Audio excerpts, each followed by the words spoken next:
St. John's comes into the year with massive expectations, and they're probably going to need a point guard to help them get there.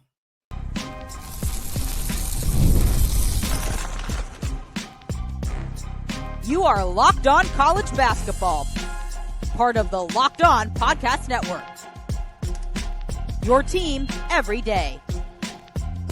What's up, folks? Welcome into the Locked On College Basketball Podcast, a daily national college hoops show, part of the Locked On Podcast Network, your team every day. We are your co-hosts. I'm Andy Patton. He is Isaac Schade, and you are joining us at the place to get your college basketball content every single day, even here in the middle of August.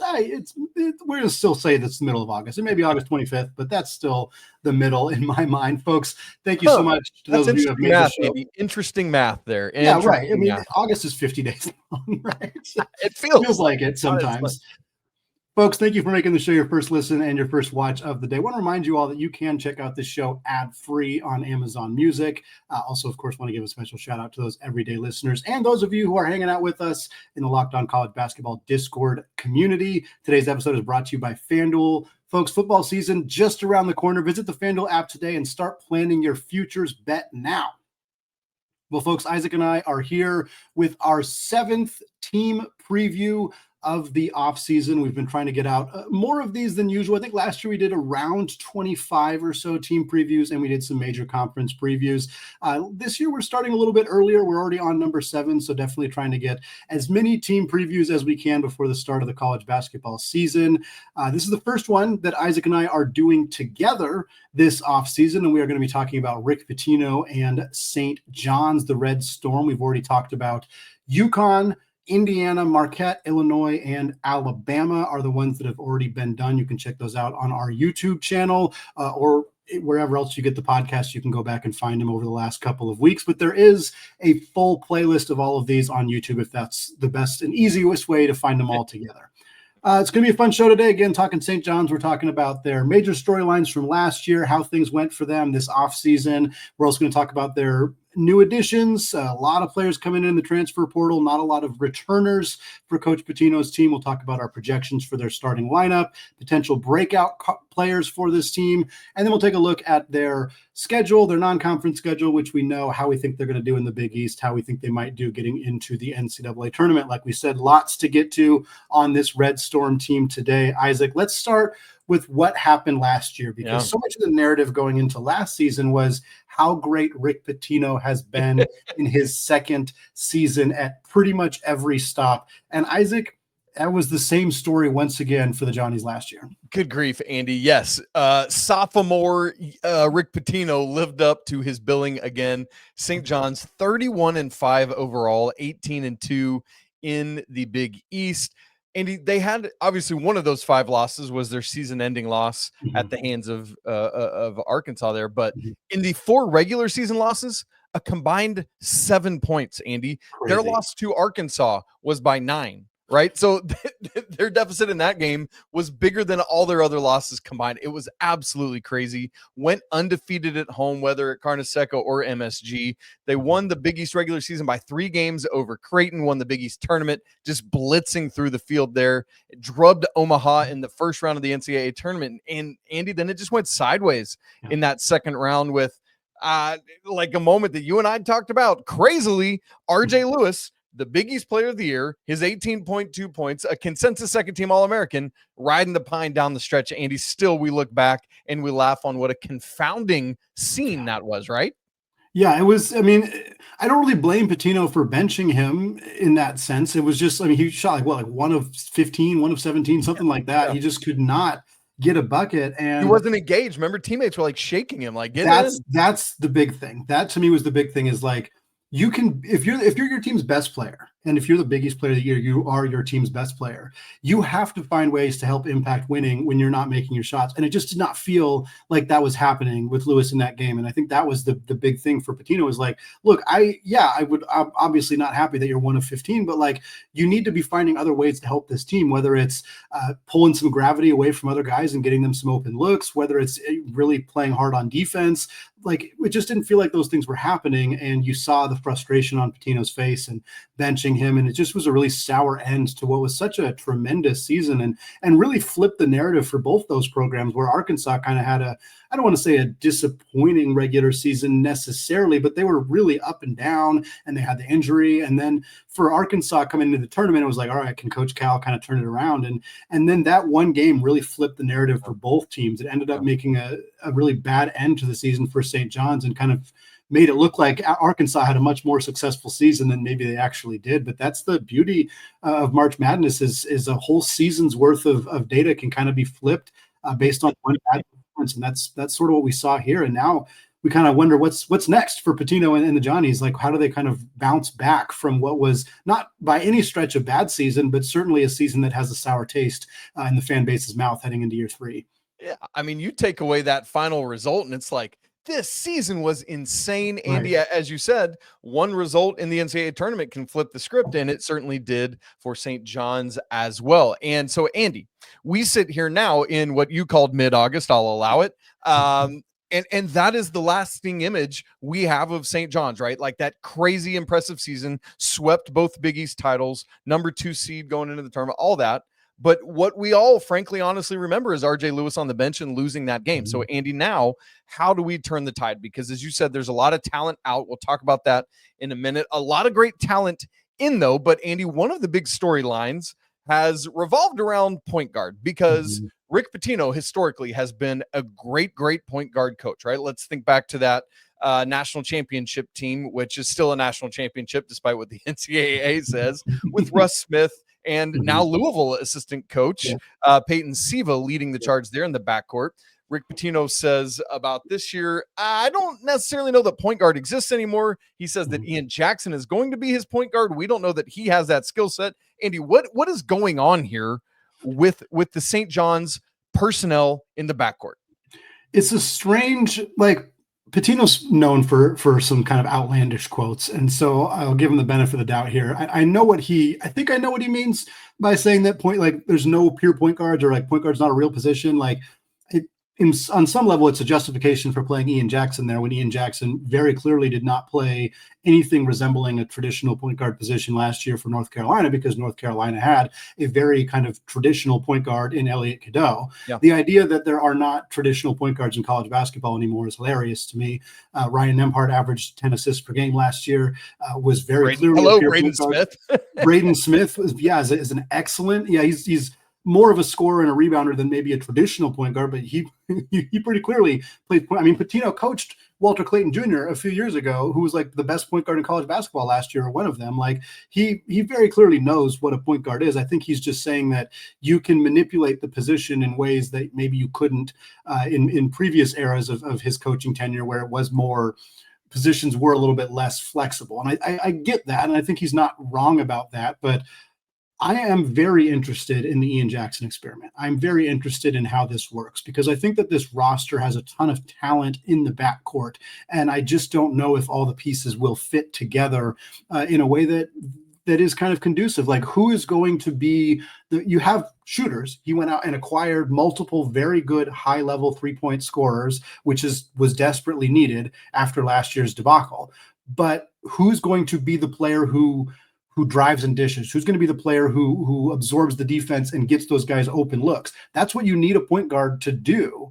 And I'm not sure if Ian Jackson's the guy who does that. Is it Dylan Darling, the transfer from Idaho State, who both you and I kind of think could be a trendy breakout pick for this team? But if it's not Jackson, if it's not him, if nobody's dishing the ball to those guys, do you run like a point forward situation with Bryce Hopkins, where he's handling the ball and kind of looking to get guys open? Like, there's a lot of different options, and there are ways this offense works without like a pure pass first 8 to 9 assists per game point guard. But it does feel like an area that's going to really make or break this team.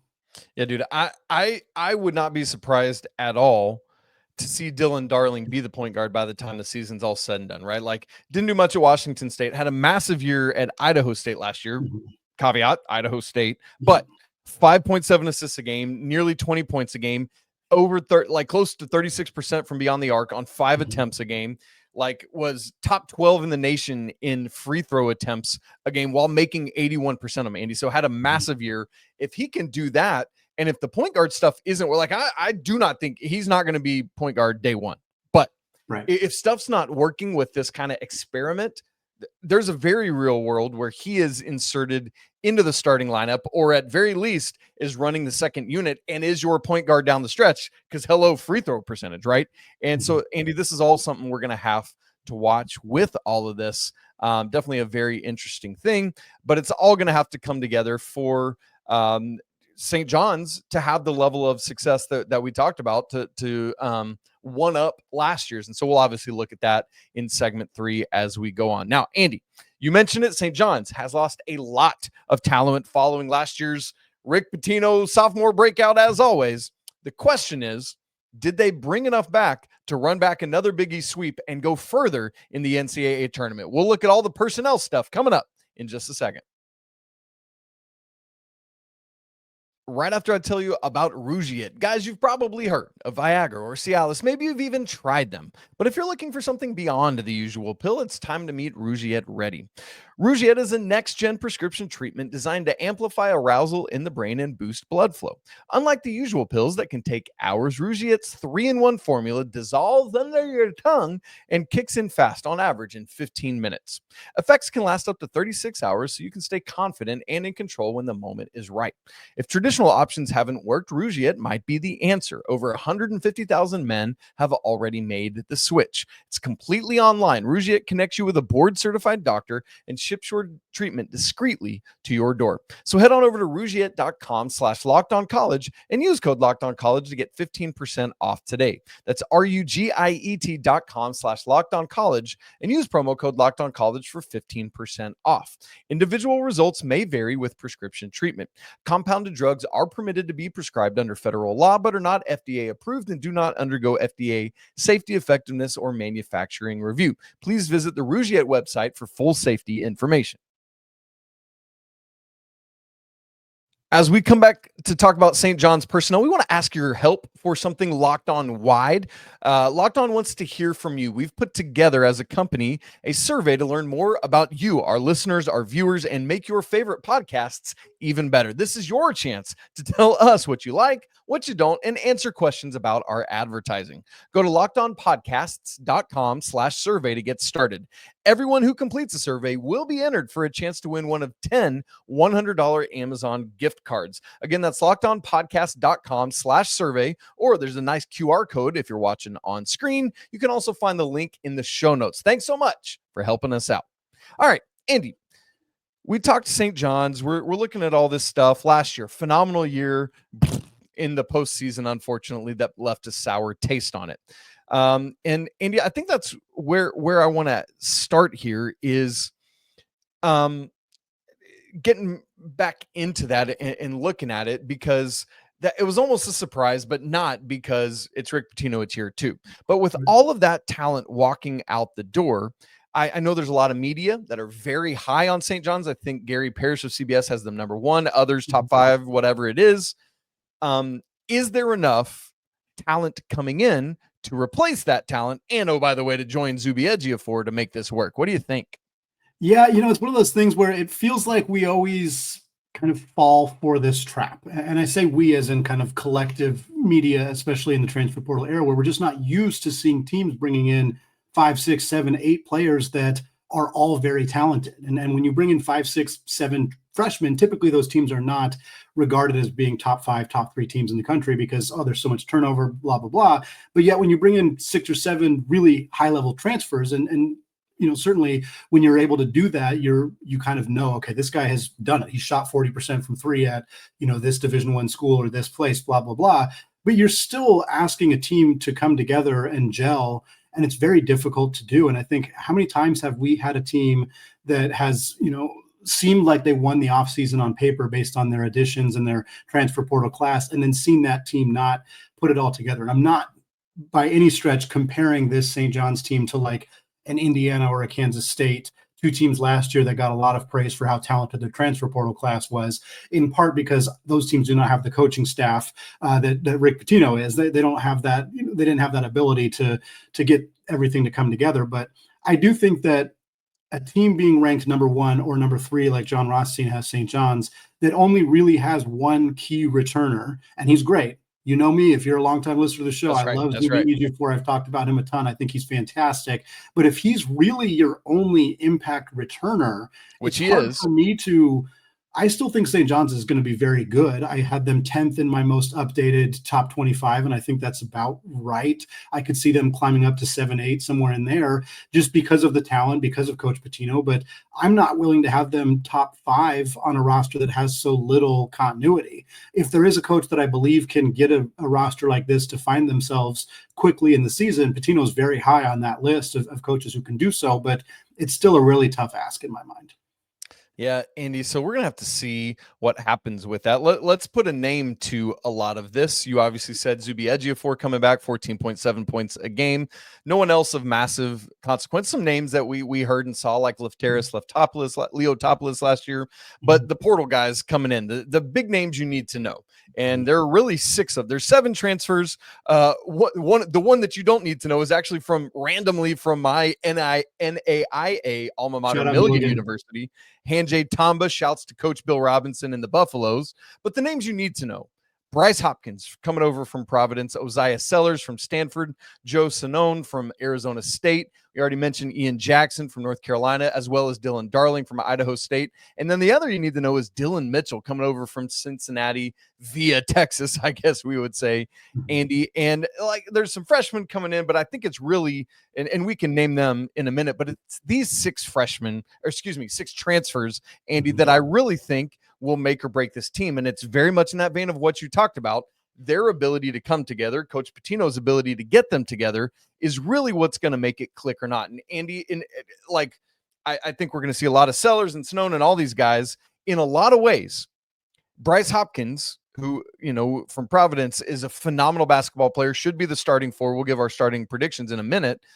But he's had struggles staying healthy lately. He, similar to Dylan Mitchell, is not much of an outside threat, which we know we've said they need. Last year, they were 347th nationally in three-point shooting.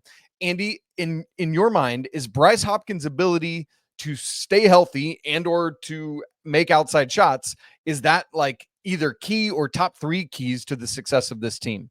Yeah, I think so. I think the fact that they brought in Dylan Mitchell helps a ton, where if Hopkins is dealing with injury issues or conditioning issues or whatever it may be, you have somebody who can fill that. I mean, Dylan Mitchell is a perfectly capable starting power forward for Rick Pitino and St. John's. He's perfect. He's not a 3-point shooter, as we've talked about quite a bit over the last couple of years of not making any 3-pointers for seasons. That's not his game. It's not ever going to be his game, and you're not expecting it now. But if you need him to be, an athletic 4, a guy who's going after loose balls, who's grabbing rebounds, even if you need him to be a little bit of an offensive hub where you're putting the ball in his hands and making things happen, I think he can do that. Hopkins is a better player.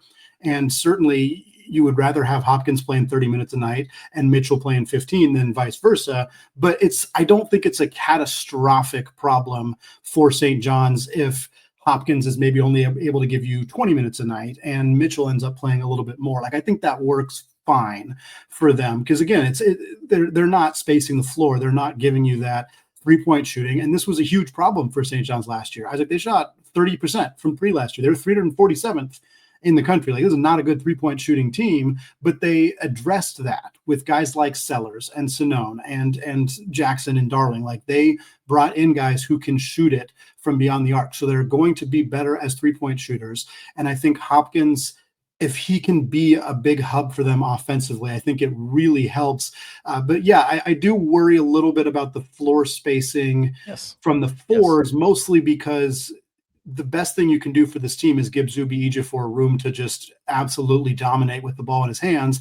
And if you can't do that because the opposing power forward can just sag off of Mitchell or Hopkins and kind of be quicker to double team somebody like Zuby, that might be a bit of a challenge for them. But ultimately, I think Hopkins is a huge key for this team, but I think it also means Dylan Mitchell is a big key too, because if Hopkins isn't ready to go, they have somebody who I think can fill that role capably.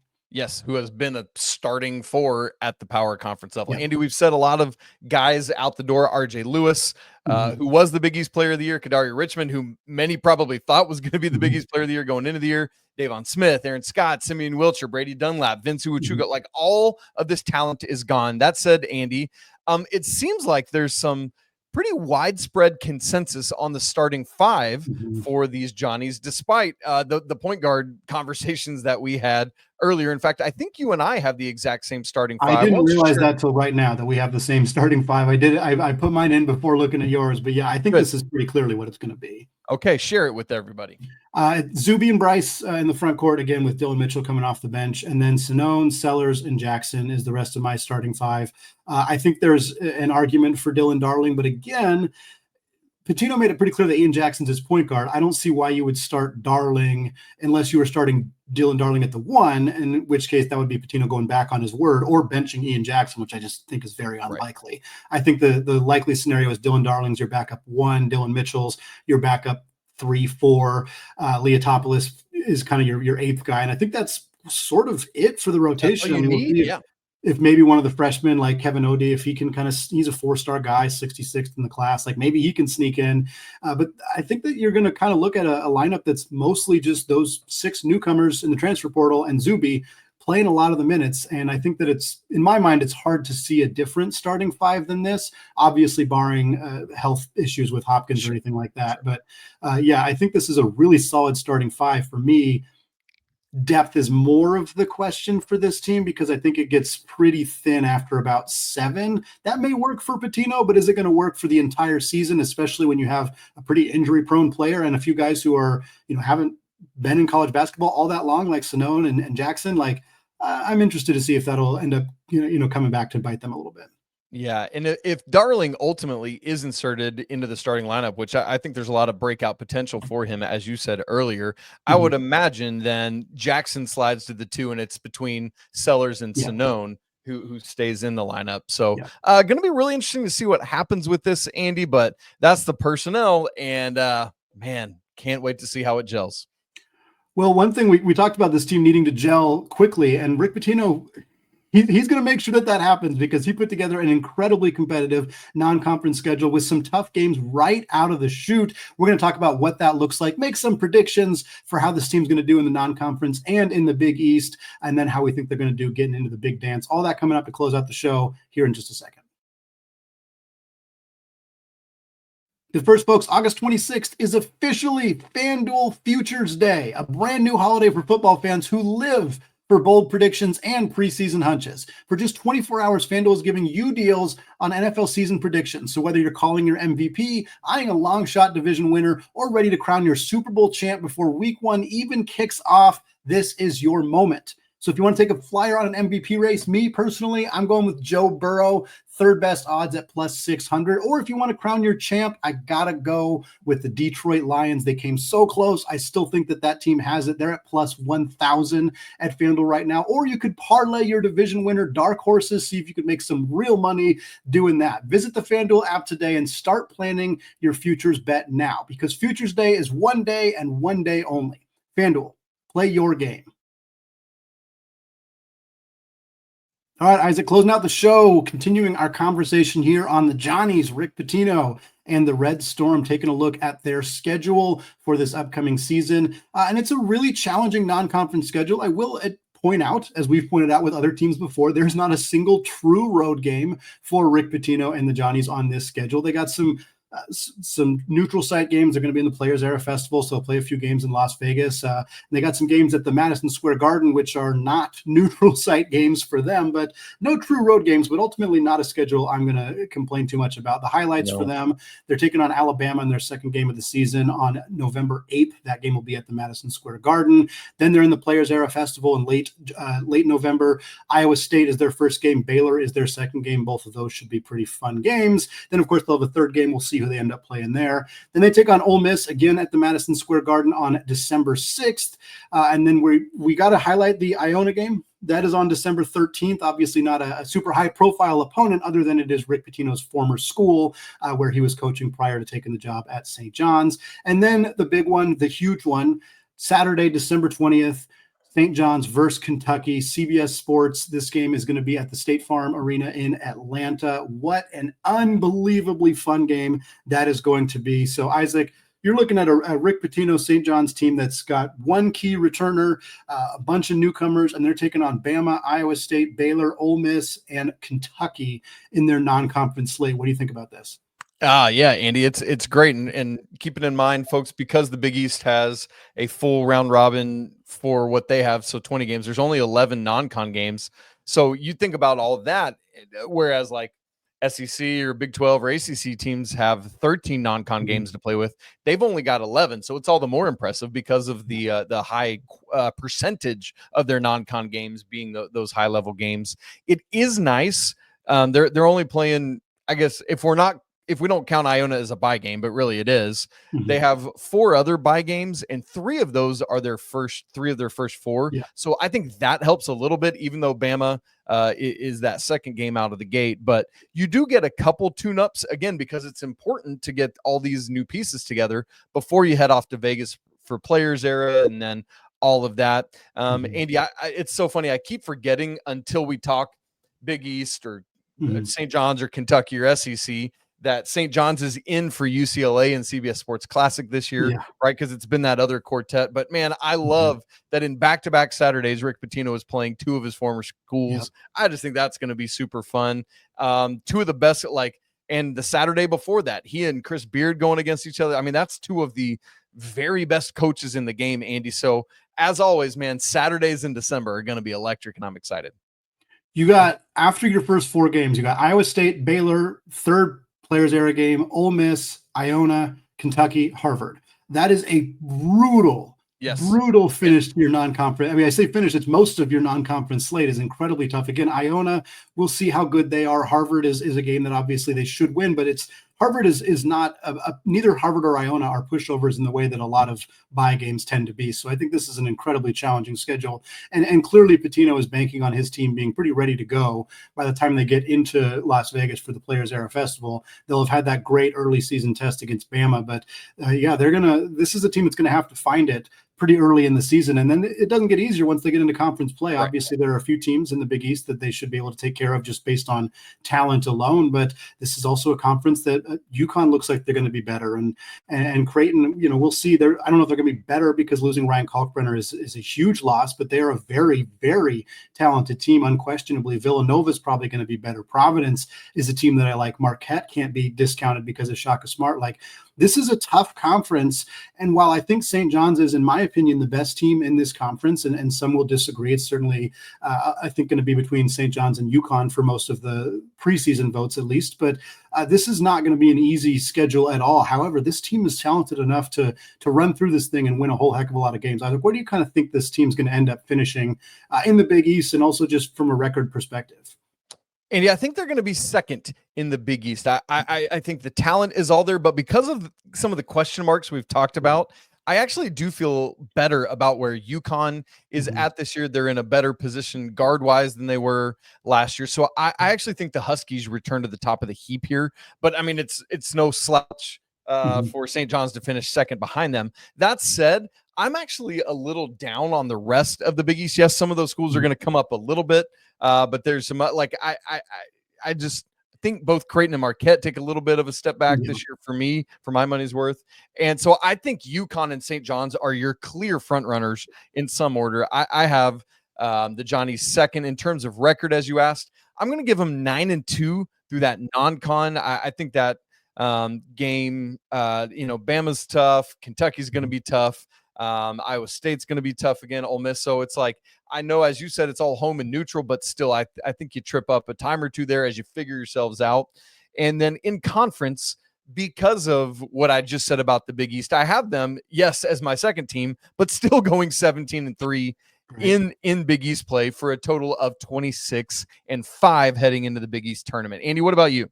Yeah, pretty similar. I also have them 9-2. I think they lose one game in the Players Era Festival, and I think they lose one of either Bama or Kentucky. I like it. But I think that they take care of Ole Miss. I think that they take care of the rest of their schedule, and I think they win at least one of those Bama UK games as well. So I'm going to put them in 9-2. Conference-wise, I have them 18-2. I have them finishing first, but again, I'm with you. I think both St. John's and UConn do roll through this conference and finish near the top or at the top with, again, Creighton, Marquette, Villanova, Providence kind of somewhere in the middle there.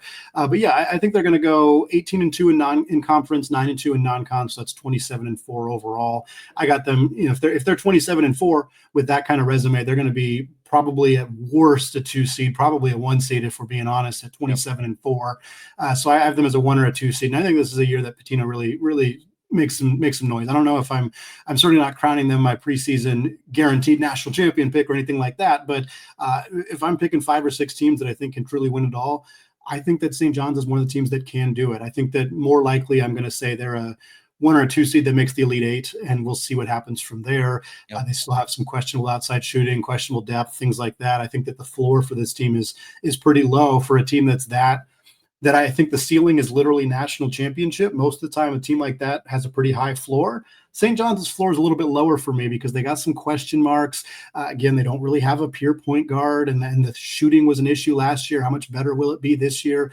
I don't think the floor is like them missing the tournament. I think the floor is like finishing 3rd in the Big East and getting like a 5 or 6 seed, and that's like a floor for them in my mind. But I think this is going to be a pretty darn good year for Pitino and the Johnnies.